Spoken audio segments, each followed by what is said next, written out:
গ্রামবাসী দেখোই কতই ভাগ্যবান, এদের দ্বারা হইল কায়েম যেন জান্নাতের বাগান, এদের উপর চড়ে পড়ে রহম খোদার রহমান। অনুষ্ঠানের কমিটি আসতে লস্কর রফিকুল, এরা যেন ফুল বাগানের, এরা যেন ফুল বাগানের ফুটে ওঠা গোলাপ ফুল। যেন বলেন না সুবহানাল্লাহ, সবাই দাও যেন সুবহানাল্লাহ।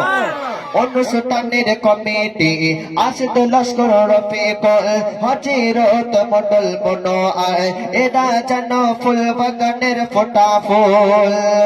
আইজুল আবু শমা, আচ্ছা ভাই না বললে বড় টাইম নেই, সেটা বলে দিচ্ছি। আইজুল আবু শমা মোশাররফ ভাই, এরা এই অনুষ্ঠানের সহযোগিতা ছাড়ে না। আব্দুর রহমান